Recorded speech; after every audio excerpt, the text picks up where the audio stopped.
Iko hivi, hakuna mtu aliumbwa kwa bahati mbaya. Kila mtu ana kusudi lake. Kila mtu ana kusudi la kuumbwa kwake. Sasa shetani kazi yake ni kuharibu yale makusudi ya kuumbwa kwetu. Anaharibu zile hatima.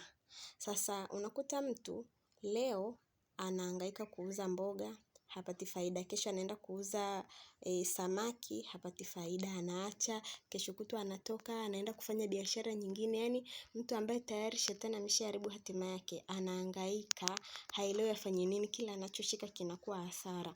Sasa Mungu alivyokuumba, alikuumba kwa kusudi la kuwa mtu fulani, lakini sasa hujatambua kwamba wewe umeumbwa kwa kusudi la kuwa mtu fulani. Kwa hiyo sasa shetani anakuletea mawazo, leo anakunong'oneza, nenda kafanye kitu hichi, unaenda unakwama. Kesho anakuambia kafanye kitu hichi, unaenda unakwama. Kwa sababu gani? Hujajua kusudi lako, hujajua kusudi la kuumbwa kwako. Njia ya mafanikio siku zote ni moja, na hiyo njia ya mafanikio ni njia ambayo ndio ya kulifikia kusudi la kuumbwa kwako. Hauwezi ukafanikiwa nje ya kusudi lako.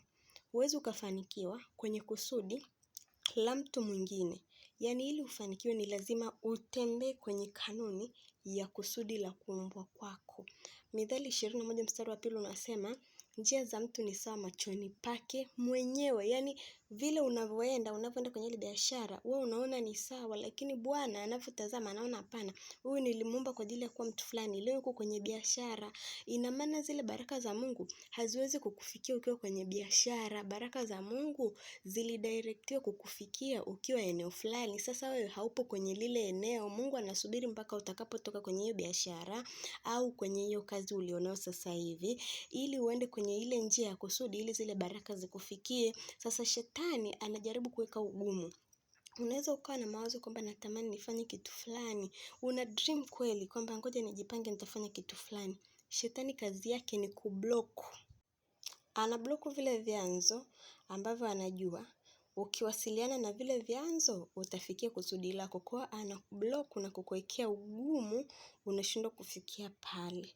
Lakini sasa leo nahitaji nikuambie kitu hichi. Unahitaji kujichunguza.